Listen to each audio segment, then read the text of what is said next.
Hey, you're going to come with me into the supermarket aisles today. We're going to look for signs of inflation together, and I'm going to answer for you, are we headed for an out-of-control hyperinflation? First, let's look at some of this footage of robotic produce harvesters. All right, what do you think technology like this should do? Well, what it should do is reduce labor costs because that increases efficiency because it takes fewer humans and therefore it should make food prices lower. So technology is deflationary, meaning that prices for food and lots of other things should go down, down, down. Well, then why, after decades and even centuries of advancement like this, are prices for food and almost everything else higher and spiraling ever higher and higher? I'll get into that. Now, I'm usually here talking to you about house prices and rent inflation, but today let's see what everyday people, including your tenants, are seeing on the grocery shelves. So come on, let's make like we're roommates or husband and wife and make a shopping list and go push a shopping cart together today. Hi, I'm Keith Weinhold, Get Rich Education founder, Forbes Real Estate Council member, and 20-year real estate investor. Here I am, shopping in a suburban Las Vegas Whole Foods supermarket where just a little over 1/3 of a pound sliver of Formaggio cheese is about $12. I mean, that might be just enough for one grilled sandwich. What? Like that doesn't even include the bread, plus I'd have to make it myself. All right, well that's just a little preview of what I'll show you more of later today here. And now maybe you're thinking, Whole Foods, that's sort of a higher end stores aberration, but I'm going to get into some more everyday items in stores soon, including a staggeringly high price on a common item that just made my jaw hit the floor when I saw it. And that's probably going to happen when I show this to you here later. So settle in and stay with me until the end. And later you'll see me grocery shopping in Anchorage, Alaska. And what that looks like, there's more evidence of inflation there. Because see, overall, U.S. inflation is 6.4%. Yes, that's per the government reported Consumer Price Index. And here's a graph. All right, so in this era, inflation peaked at 9.1% in June of last year, but it's been sticky. High inflation is hanging on. And now here's the thing. Some people falsely seem to think that since inflation is off its peak, that prices have come down. No, that's not the case at all. Prices are not coming down. It just means that the rate of price increases isn't as high as it used to be. So you're still paying 6.4% more for everything than you were a year ago. Consumer prices are still out of control. The government wants inflation to be about 2%, so prices are still now rising more than 3 times faster than the powers that be want them to be. And it's been in that high range for a long time. It still hasn't come down to their desired range. But look, food inflation is about 10%, and then that's further broken down by the government. Food at home inflation is over 11% right now, like the food you'd find at a grocery store. Now, it's been a full 2 years since inflation started rising, and back 2 years ago when Fed Chair Jerome Powell said that famous word, he said that inflation was merely transitory. Treasury Secretary Janet Yellen, for her part, she expected inflation to drop by the end of 2021, and really that was the conventional wisdom among most economists at that time, and they were wrong.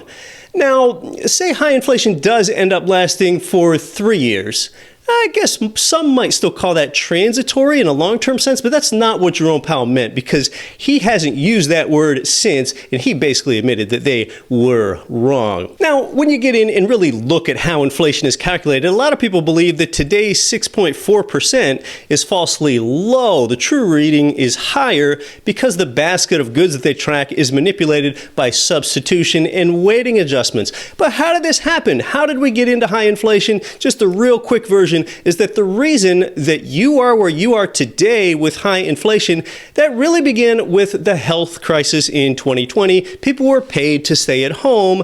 So then when labor force participation was low, goods and services didn't get produced. Stuff didn't get made. And well, when there's fewer bananas and less lumber and fewer people giving you Uber rides, well, now you've got more dollars chasing fewer of those products and prices get bid up. And that's what stoked the inflation fire that we are still still feeling today. The heat is still on today. And then Russia's invasion of Ukraine last year, that made inflation even worse for the entire world, making things like fuel and wheat and fertilizer more expensive. I mean, after all, fertilizer is what grows the produce back at the old grocery store. Now, let's go shopping again. This is in Anchorage. Now, prices in Anchorage aren't that much higher than the national average, but they are just a little. So to try to negate some of that effect, I went to this sort of middle-class Cars grocery store in Midtown. All right, not a fancy place. And by the way, Anchorage in the winter is pretty dark. It felt like the only place where it was light was inside this store. Taking a look at some various produce prices here, pretty robust and aggressive prices on these varieties of peppers and such. Anchorage produce arrives by barge or like a container ship over the water, keeping the price down. Most of it is not flown in. All right, let's go low end here. If, say, you're not so well off, what are some of the cheapest meals you can find? All right, we got $1.99 for ramen noodles. Oh, even some 59-cent ramen noodles. Okay. Hey, cheap, long-lasting foods tend to do better in times of high inflation and economic downturns, things like noodles and soup and macaroni and cheese. Here, an $8 bottle of salad dressing. I did buy a bunch of those exact ones. And it's common to now pay $4 to $5 for a nice bottled cold brew coffee or drink. That's become pretty commonplace. I was surprised the first time I saw that about last year. $6.29 for a 9¼ ounce bag of Fritos, not even that big of a bag. $11.49 for these 10-ounce snacks that I like. $5.59 for one small can of cold brew coffee there. And at this same Anchorage Cars store, I paid $28.50 for these 4 little plain razor blades for shaving. So this is some inflation that the eye can see here at a glance at the supermarket. And then there's something else like shrinkflation, reducing the size of a product while maintaining its price. So that's some sneaky inflation. And of course, you know how it goes. If a package expands its size, it makes all kinds of big, splashy, bold-faced words with exclamation points on the package that the size is now 20% bigger. But conversely, if the product size shrinks, the packaging is really just all quiet about that. There's nothing about that on there. And hey, one thing to point out is that there is something worse than inflation if you go to the grocery store or a lot of other places. And that's something, fortunately, I did not see in these shopping trips, and that is shortages. At least here recently, there were plenty of items on the shelves. I didn't see empty shelf space in either Las Vegas or Anchorage. So if the price is high, as long as it exists on the shelf, at least you have a choice on whether you want to buy it or not. If you don't have any product, then you don't have any choice. But later, I want to go back shopping again and share with you the most outrageously overpriced food item that I have ever seen. It was at a different location. Like, it's just staggering. It's about the most, overpriced food item that I've ever seen in an everyday store. Hey, go ahead and put a YouTube like on this. If you like what I'm dispensing here, I'd really appreciate the like. Well, historically high inflation leads to the downfall of empires and nations even. Just compare the Roman Empire in America today. The early Roman Empire, they enjoyed a long period of practically no inflation because they used sound money, pure gold and silver. But pretty soon, Rome was stretching to find ways to pay for more Roman wars and debts and programs, creating a dilution of their money. And in Rome, their coin, which was called the denarius, you might have heard this story before, it was made of silver. It frequently had the coin's edges clipped off. They'd take the little silver shavings from the edge of the coin and then melt down that silver and try to pass off the clipped denarius for its full face value while they took whatever they melted down and they could make more coins with them. Well, that's why today's quarters, by the way, in America have ridges on the edge so that you can tell if it's clipped. But by now, I mean, inflation has made $0.25 nearly worthless so that the ridges hardly matter. But that is a vestige of that you can still see today. Well, America, the U.S. has started on the same path as Rome. So in the United States, from the late 1700s to the early 1900s, Well, American prices were very stable, and that's really thanks to the laws that mandated the use of gold and silver as money. Our people were not robbed by inflation. Well, that has changed. You might know that the last vestige of the US dollar's link to the gold standard was broken in 1971. That is when President Richard Nixon came on TV and completely depegged the dollar's link to gold. And Robert Kiyosaki was here on the channel with me a while ago, and we discussed that very incident in detail. It was part of what was called the Nixon shock. Now, if Americans just totally lose faith in the dollar and they want to get rid of it, can that stoke hyperinflation? Hyperinflation is a rate of 50% plus inflation per month. Yes, per month. Though hyperinflation is a rare event for developed economies, it has occurred quite a few times throughout history. China, Germany, Russia, Hungary, and Georgia. And now, here we go. Let's take a look at inflation rates of various countries today and see where they're at. As you can see in this list, there are some pretty well-developed nations that have inflation of 8 to 10% plus today. Well, at the top of this list for the worst world inflation is a nation that's often up there. Again, it is Zimbabwe. Look at that appalling 230% inflation rate. Yeah, Zimbabwe has long-time political corruption and rising national debt. And I mean, how do you pay for, say, $50 billion in national debt? Well, the easiest way to do it is just print $50 billion. There you go. Well, yeah, but that process badly debases all of the currency of other Zimbabwe residents, and it hurts their quality of life because in times of high inflation, wages don't keep up with high inflation, similarly to what's happened in the United States these past couple years. All right, at that rate, 230%, a jar of peanut butter that costs you $10 today would cost you $23 this same time next year. Well, see, what happens then is you begin to expect that that's going to happen. And when you anticipate that, you get rid of your $10 today and you store extra peanut butter, and it becomes a self-perpetuating cycle with inflation. People keep getting rid of devalued currency, which begets more people wanting to get rid of devalued currency. And eventually, Zimbabwe dollars become so worthless that it takes trillions of them just to buy an everyday consumer item like peanut butter. And that's why they make something like this. This is a note. This is 10 trillion Zimbabwe dollars. I guess it makes me a multi-trillionaire in Zimbabwe dollars anyway. It sounds pretty cool, but yet this thing is like totally worthless. Well, America keeps printing more dollars to pay for infrastructure programs and social programs, and likewise, that debases the $20 that's in your wallet right now. When you wake up tomorrow, your $20 bill will be worth just a little bit less. And no, now I don't have any evidence that we'll hit hyperinflation in America anytime soon. I mean, that's 50% per month or 600% plus per year. And we've got one of the world's strongest currencies, and the powers that be have the tools for raising interest rates and quantitative tightening, which means slowing the flow of new money. We've sure got our problems, but I don't think anyone really sees a plausible case for hyperinflation on the horizon for America.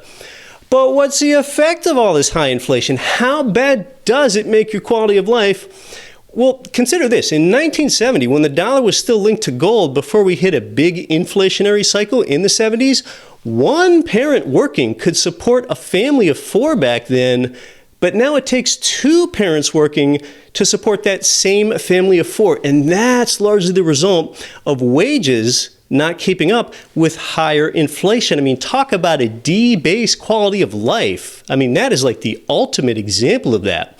And it's not just currency units. I mean, too much extra supply of anything without a corresponding increase in its value or its usefulness, well, it makes that overproduced thing more worthless. I mean, some have even accused Hasbro, the toy company, of printing too many Magic the Gathering cards, kind of killing its golden goose by printing too many cards, and that causes them to lose value on the secondary market. I mean, baseball card manufacturers, they made that mistake 30 years ago, overproducing. Now, we're talking about grocery store inflation, but of course, now you aren't just buying goods, you're also buying services. And on top of price inflation, there's something else called tipflation. Everyone asks for a tip now. Even Subway restaurants or Chipotle, restaurants that didn't ask for that stuff just a few years ago.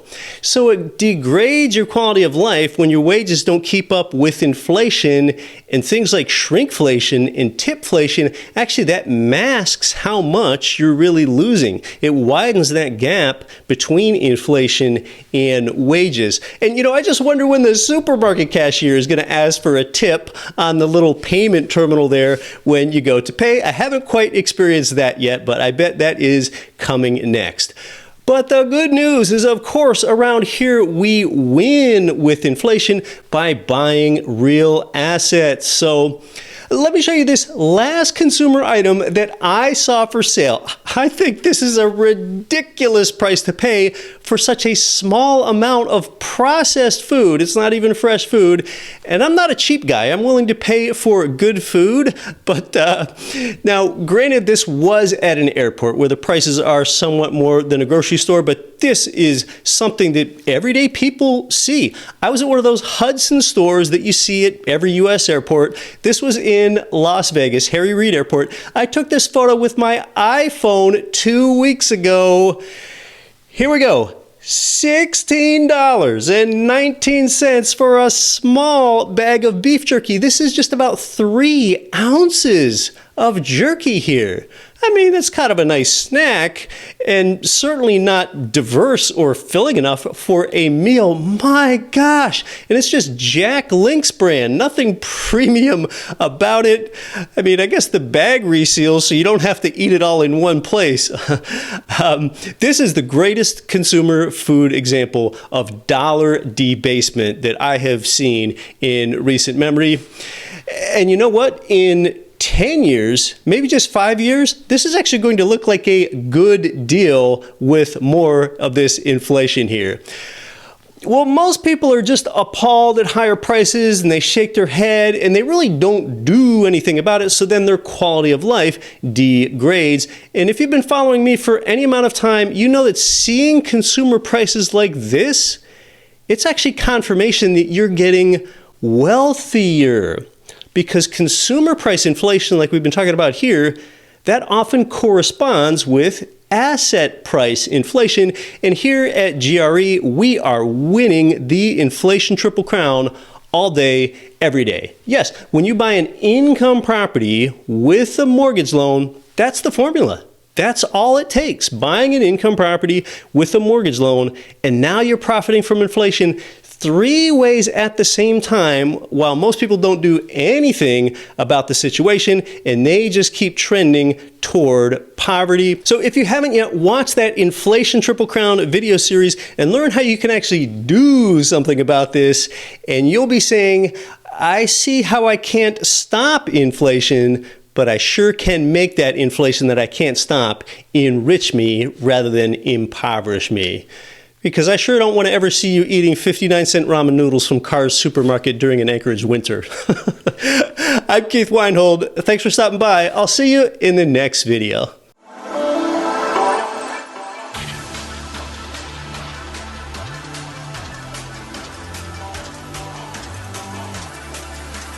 Zimbabwe note. Zimbabwe, 10 trillion Zimbabwe. This is a $10 trillion. This is a $10 trillion Zimbabwe. Gosh.